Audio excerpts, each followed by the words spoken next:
kita dalam keadaan aman sekarang ini, Harusnya. kita harus membangun lebih hebat dari Iran. Mestinya. Gitu loh, bukan lebih rendah dari Iran, kan gitu. Iya. Artinya apa? Leadership, kita butuh leadership kepemimpinan yang memang betul-betul siap dan mau, ya kan, untuk membangun bangsa dan negara ini. Jadi Kan Pak, gitu. Iya. Pak Prabowo belum nih ya? Belum dalam pengertian baru 6 bulan kan? Baru 6 bulan, belum terlihat. Belum terlihat.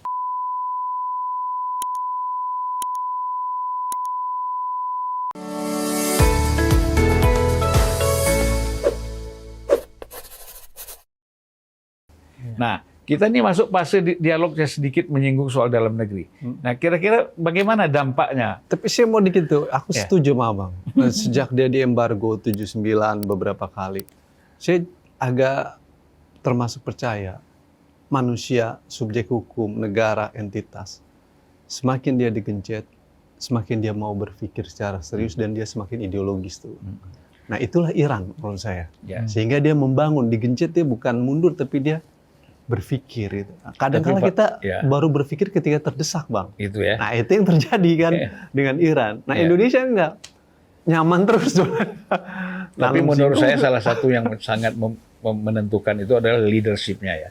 Ya. Karena pengarahan dari, kan semuanya militer, pengusaha, birokrat itu kan mengeluh ketika terjadi embargo. Tetapi kan Imam Khomeini itu dulu tahun 80 dia menjawabnya dengan santai. Udah, inilah saatnya kita bangkit. Dengan embargo ini kita bangkit. Dengan sanksi-sanksi ini kita bangkit. Percaya sama saya, kata Imam Khomeini. Dan Terjadi betulan itu. kemudian dialog kan berjalan. Apa bangkitnya ini seperti apa? Bangun teknologi, ya kan? Mereka membutuh. Kita ini kan misalnya begini, saya ambil contoh ya. Kita ribut-ribut wus-wus itu kereta api cepat ini. Di Iran itu sudah kereta bawah tanah sudah 20 tahun yang lalu. Dalam keadaan embargo. Kan? Kalau kita di sana tuh udah sama kayak di Eropa kan? Gitu, jalan-jalan, transportasi, semuanya. Kita busway kita berantakan di sini, mereka bisa rapi maju dengan produksi bus-bus dalam negeri gitu. Nah, jadi maksud saya begini, bahwa kita dalam keadaan aman sekarang ini, Harusnya. kita harus membangun lebih hebat dari Iran. Mestinya. Gitu loh, bukan lebih rendah dari Iran, kan gitu. Iya. Artinya apa? Leadership, kita butuh leadership kepemimpinan yang memang betul-betul siap dan mau, ya kan, untuk membangun bangsa dan negara ini. Jadi Kan gitu. Pak Prabowo belum nih ya? Belum dalam pengertian baru 6 bulan kan? Baru 6 bulan, belum terlihat. Belum terlihat. Tetapi nanti kita lihat mungkin tahun kedua, kita lihat di situ, ya kan? Kemampuannya, leadershipnya kita lihat di tahun kedua. Kalau tahun sekarang ini kan masih Terlalu karena awal. kalau kita lihat, jangan bicara politik Indonesia. Iya, Abang ya. Itu kan pembelajarannya mungkin Bapak. Iya. Nggak, maksud saya kan di Indonesia ini kan berpolitik ini kan masih flamboyan banget ya, gitu loh. Masih misalnya selalu presiden yang baru itu berpikirkan bagaimana masih ada pengaruh presiden sebelumnya kan gitu. Ya kan? Begitu juga SBY bagaimana menyelesaikan dulu pengaruhnya si Megawati gitu kan. Megawati persoalan Gus Dur kan gitu. Habibie persoalan Soeharto. Jadi begitu terus. Tidak sempat berpikir untuk ke depan. Nah, saya nggak tahu, tapi kan kalau Jokowi dengan Prabowo itu namanya kolaborasi ya. Saling dukung-mendukung ya. Itu kan ucapan Prabowo sendiri ya. Kita terpancing nggak di bagian ini? Karena ini udah jauh sekali. Udah jauh, ini ilustrasi aja. Tapi berarti kalau jadi ya tadi yang tergencet terus dia kemudian mampu Melawan. mandiri gitu ya, berdikari padahal di embargo di ini dibatasi akses kemana-mana dibatasi ya. Tapi dia bisa mandiri. Nah, ini kan sebenarnya kalau kita lihat ke Indonesia ya, ini yang juga mungkin harus hati-hati juga menerjemahkannya di Indonesia kan. Jangan sampai kemudian penerjemahannya jadi ya itulah apa namanya pentingnya kepatuhan, ketaatan total itu, ketaatan total itu. Tapi jangan sampai ke situ juga karena kita sudah memilih jalan demokrasi kan. Iya. Sehingga tentu kita harus punya resep sendiri untuk bisa ini. Iran kombinasi di antara teokrasi dan demokrasi. Jadi memang, nah sebenarnya kalau dibaca dalam konteks kebudayaan, ini kan sebenarnya kita bicarakan tadi sudah masuk dalam konteks kebudayaan. masalahnya kebudayaan itu nggak bisa di copy paste.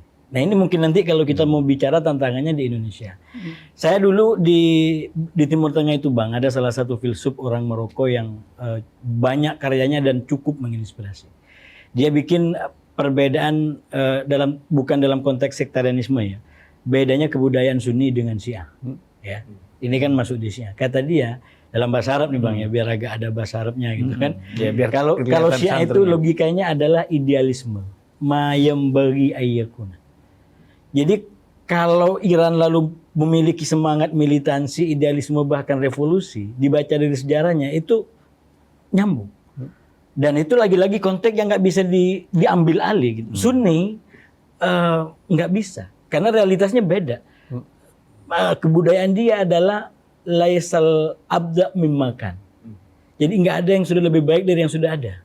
Romantisme. Nah, semangat Iran ini karena memang sejarahnya tadi dalam kurun waktu, bahkan kalau dalam sejarah Islam kan mereka dalam tanda kutip berjayanya pada fase-fase tertentu.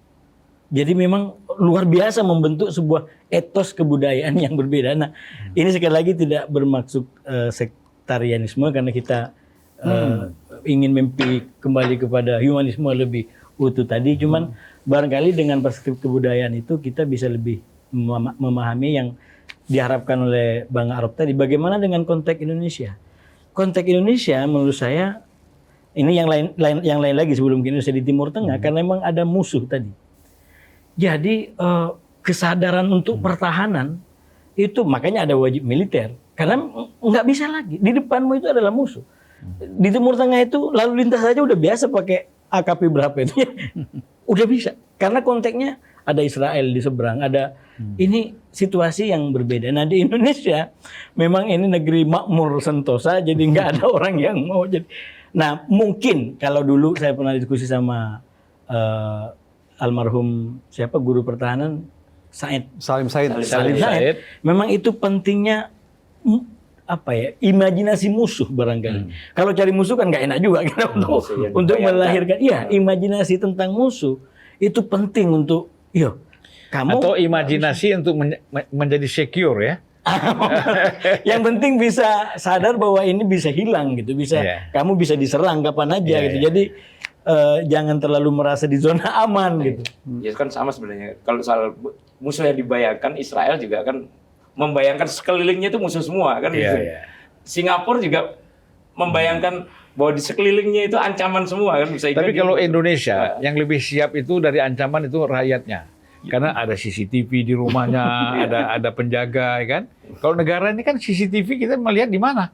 Bandara aja kadang-kadang mati. Harusnya di jalan raya banyak itu harusnya. Harusnya di jalan raya harus banyak CCTV. Iya, tapi kan satu-satu Mas. Nah saya ingin mengutip tadi kaitannya budaya tadi ya. Ini Francis Fukuyama itu menulis. Dan dia bukan menulis, dia bicara di depan Mossad, CIA, dan SIS. M16-nya, intelijennya Inggris.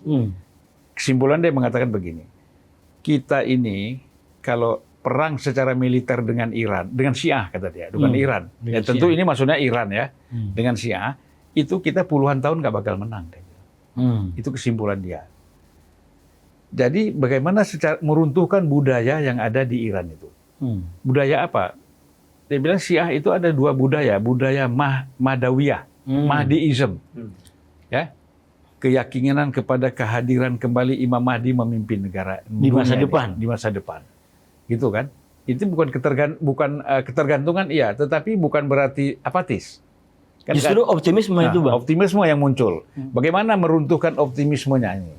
Kedua, sayap merah kata dia. Sayap merah itu adalah kecintaan mereka kepada martir berkaitan dengan terbunuhnya Al Husain di Karbala. Itu dua ini dia bilang memang tidak bisa digeser. Mungkin itu yang menumbuhkan mati satu tumbuh 1000. Ya. Walaupun ulama ahli nuklirnya mati, tokoh-tokohnya mati kan tumbuh terus. Enggak habis. Jenderal-jenderalnya. Bukan malah keder gitu. Ini kok udah mati semua saya udah enggak. Kalau dalam perang itu kan ada elemen komponen of war, Bang. Dia moral component of war, physical component of war, ekonomi dan lain sebagainya. Yang paling bahaya dalam perang itu kalau mereka punya ideologi dan keyakinan gitu. Nah, Iran ini punya ideologi keyakinan, jadi perang itu ataupun mati itu ya kalau itu untuk mempertahankan negara Ideologi, keyakinan, dan keyakinan mereka, itu buat mereka nggak ada masalah. Semua gitu. kepingin seperti itu. Iya, nah itu soalnya. Tapi pada sisi lain memang di luar soal ideologi tadi, mereka juga punya ideologi bangsa Iran itu untuk mempertahankan kedaulatannya. Plus tadi benar bahwa baik dia Syiah ataupun dia Sunni, semua mereka tetap menganggap Israel sebagai musuh. Gitu loh. Itu sama walau mereka berbeda aliran tetap gitu loh. Menganggap dianggap sebagai masalah. Antisipasinya beda ya. Iya. Nah, Cara meresponnya. Cara meresponnya di beda. dalam negeri sendiri sebenarnya perkembangan kekinian ada pergeseran secara perlahan itu juga faksionalisasi di dalam Iran sendiri, Bang. Bukan hanya Syiahnya, tapi ada kelompok-kelompok lain juga yang juga mereka merasa mungkin di publiknya tidak punya pandangan yang sama dengan Ayatullah. Itu ada di beberapa wilayah. Cuman mungkin tidak muncul secara ke permukaan. Maksud saya nggak absolut juga gitu Iran itu secara ideologi tentang kesyiahannya itu merata gitu. Karena ada faksionalisasi itu.